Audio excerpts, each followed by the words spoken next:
여보세요? 카카오톡 담당자님, 네, 안녕하세요. 혹시 6월 16일부터 우리 대화 내용 다 볼 수 있는 거 맞나요? 그건 정책상 답변 드리기 어려운. 그럼 내 계정이 갑자기 사라져도 복구 안 되는 거예요? 죄송합니다.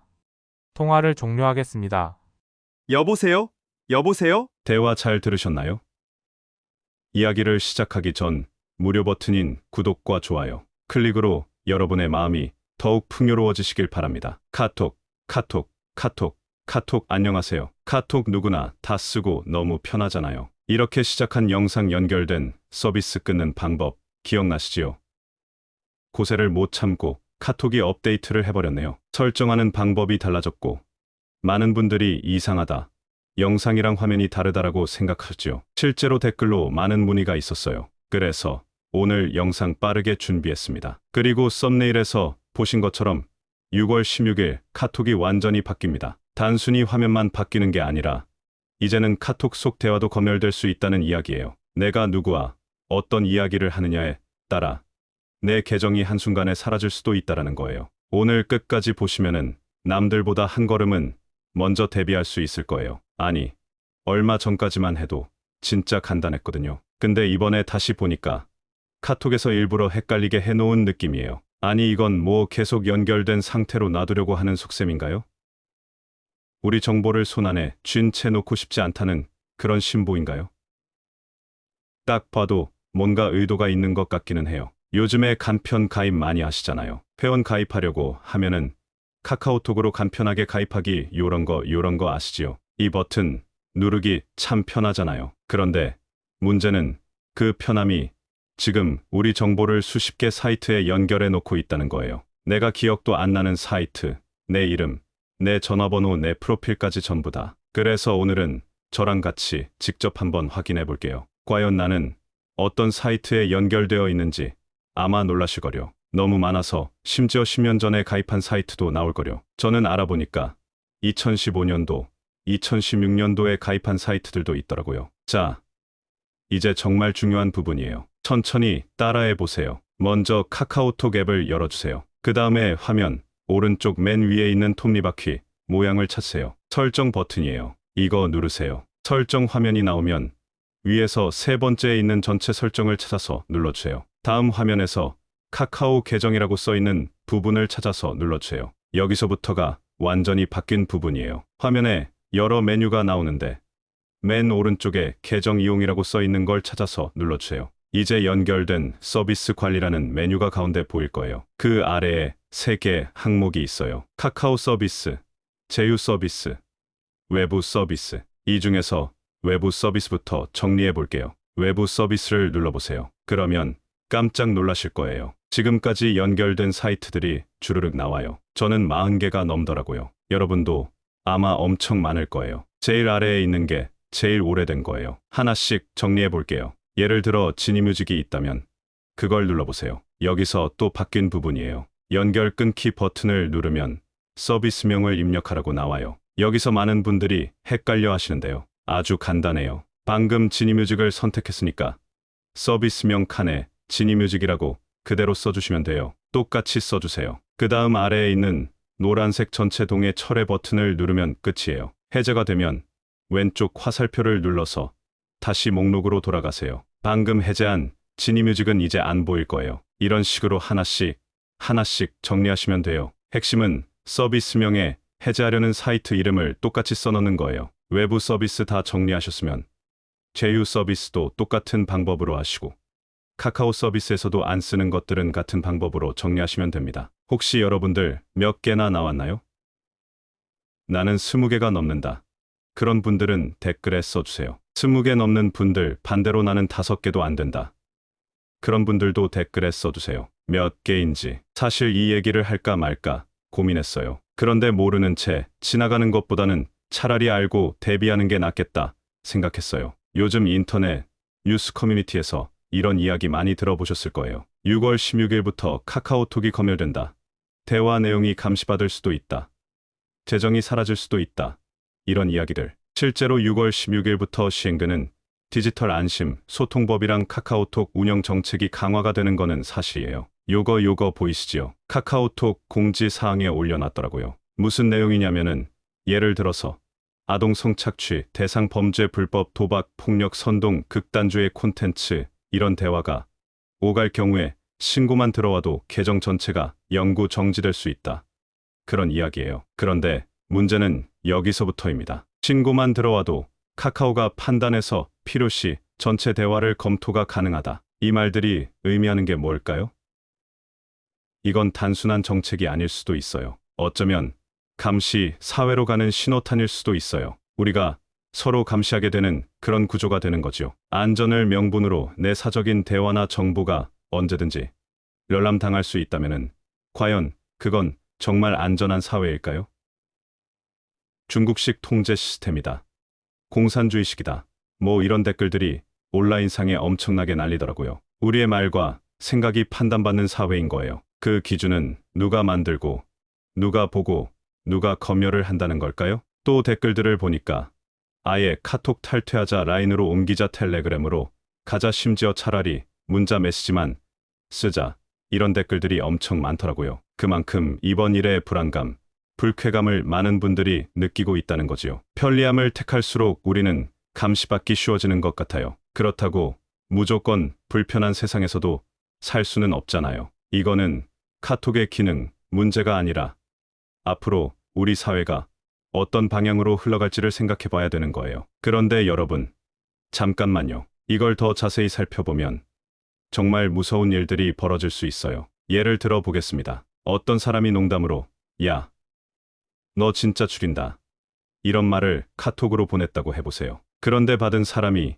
이걸 폭력 협박으로 신고를 했어요. 그러면 카카오에서는 이 사람의 전체 대화 내용을 다 뒤져볼 수 있다는 이야기거든요. 내가 다른 사람과 나눈 사적인 대화까지 말이에요. 남자친구나 여자친구와 나눈 개인적인 대화, 가족과의 대화, 친구들과의 수다까지 전부 다 들여다볼 수 있다는 거예요. 이게 과연 합리적인 정책일까요? 더 무서운 건 이거예요. 누가 신고하는지도 모르고 어떤 기준으로 판단하는지도 명확하지 않다는 거예요. 카카오 직원이 내 대화를 보고 아, 이건 문제가 있네 하고 판단하면 계정이 날아가는 거거든요. 그 판단 기준이 뭔지, 누가 결정하는 건지 아무도 모르잖아요. 실제로 해외에서는 이런 일들이 벌어지고 있어요. 중국 같은 경우에는 위챗이라는 메신저가 있는데 거기서는 정말로 대화 내용을 실시간으로 검열해요. 정부에 비판적인 말을 하거나 민감한 내용을 얘기하면 바로 계정이 정지되거나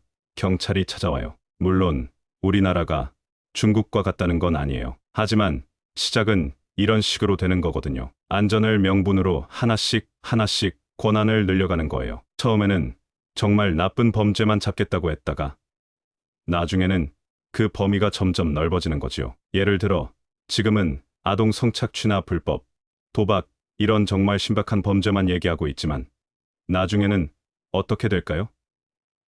정치적인 발언도 문제가 될 수 있고 특정 기업을 비판하는 것도 문제가 될 수 있어요. 심지어는 개인적인 의견을 표현하는 것조차 위험해질 수 있다는 거예요. 생각해 보세요. 내가 요즘 정치 진짜 답답하다, 이런 말을 친구한테 보냈는데 누군가 이걸 정치적 선동이라고 신고하면 어떻게 될까요? 얘가 이 회사 제품 진짜 별로다라고 후기를 남겼는데 그 회사에서 영업 방해라고 신고하면 어떻게 될까요? 지금은 상상만 해도 답답하지만 실제로 이런 일들이 벌어질 가능성이 있다는 거예요. 왜냐하면 신고만 들어오면 검토가 가능하다고 되어 있거든요. 검토하는 사람의 주관적인 판단에 따라 내 계정의 운명이 결정되는 거예요. 더욱 심각한 건 이거예요. 한번 계정이 정지되면 복구가 거의 불가능하다는 거예요. 카카오에서는 정책 위반으로 정지된 계정은 복구해 드릴 수 없습니다라고 명시해 놨거든요. 내가 억울하다고 항의해도 소용없어요. 그냥 끝이에요. 생각해 보세요. 카카오톡 없는 생활이 가능한가요? 요즘에는 회사 업무도 카톡으로 하고 가족과의 연락도 카톡으로 하고 친구들과의 약속도 카톡으로 정하잖아요. 심지어는 택시 부르는 것도 카톡으로 하고 음식 주문하는 것도 카톡으로 해요. 그런데 어느 날 갑자기 내 카톡 계정이 사라져 버린다면 정말 상상만 해도 끔찍하지 않나요?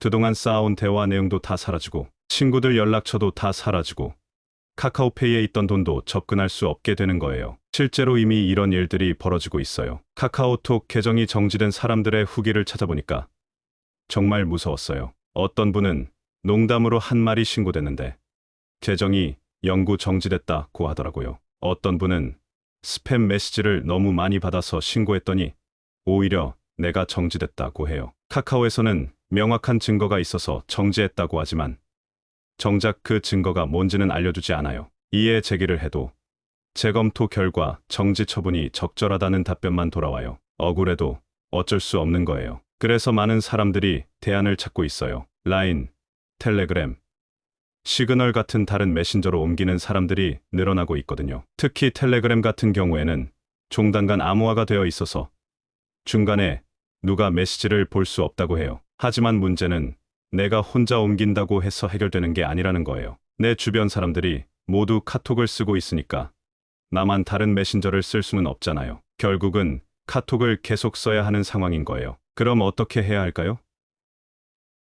일단은 조심스럽게 사용하는 수밖에 없어요. 농담이라도 오해받을 만한 말은 피하고 민감한 내용은 다른 방법으로 소통하는 거예요. 예를 들어 정치적인 얘기나 사회적으로 민감한 내용은 만나서 직접 대화하거나 전화로 하는 거지요. 또 하나 중요한 건 내 개인정보를 최대한 보호하는 거예요. 아까 연결된 서비스 해제하는 방법 알려드렸잖아요. 그런 식으로 불필요한 연결은 모두 끊어두는 거예요. 왜냐하면 카톡 계정이 정지되면 연결된 다른 서비스들도 영향을 받을 수 있거든요. 그리고 중요한 대화 내용이나 파일들은 따로 백업해두는 것도 좋은 방법이에요. 카톡에만 의존하지 말고 다른 곳에도 저장해두는 거예요. 갑자기 계정이 사라져도 최소한의 피해만 받을 수 있도록 말이에요. 사실 가장 근본적인 해결책은 우리가 목소리를 내는 거예요. 이런 과도한 검열 정책에 대해 반대 의견을 표현하고 더 투명하고 공정한 기준을 요구하는 거지요. 개인 프라이버시와 표현의 자유를 지키기 위해서는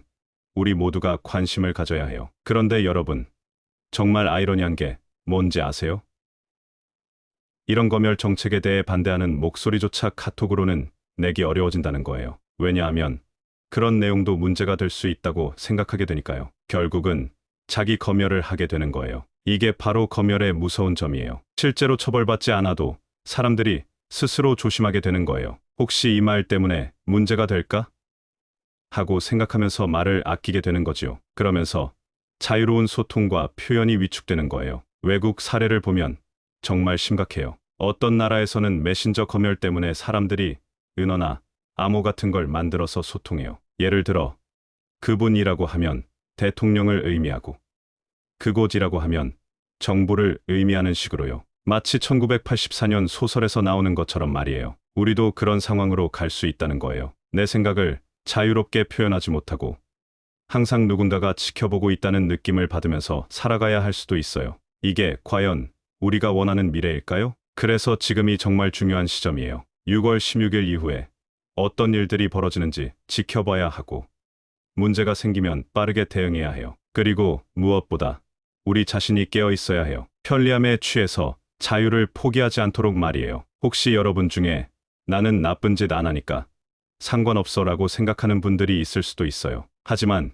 그게 아니에요. 문제는 무엇이 나쁜 짓인지 그 기준이 계속 바뀔 수 있다는 거예요. 오늘은 괜찮았던 말이 내일은 문제가 될 수 있어요. 역사를 보면 이런 일들이 반복되어 왔어요. 처음에는 정말 나쁜 사람들만 잡겠다고 했다가 나중에는 일반 시민들까지 감시하게 되는 거예요. 그래서 우리가 미리 경계해야 하는 거예요. 물론 아동 성착취나 불법 도박 같은 정말 심각한 범죄는 막아야 해요. 하지만 그렇다고 해서 모든 사람의 사생활을 들여다볼 권한을 주는 건 옳지 않다고 생각해요. 더 정교하고 투명한 시스템이 필요한 거지요. 예를 들어 신고가 들어왔을 때 무조건 전체 대화를 검토하는 게 아니라 정말 필요한 부분만 최소한으로 확인하는 방법이 있을 거예요. 그리고 그 과정을 투명하게 공개하고 이에 제기할 수 있는 절차도 마련해야 하고요. 또한 검토하는 사람도 카카오 직원이 아니라 독립적인 기관에서 하는 게 좋을 것 같아요. 그래야 객관적이고 공정한 판단을 할 수 있거든요. 지금처럼 카카오에서 알아서 하라고 하면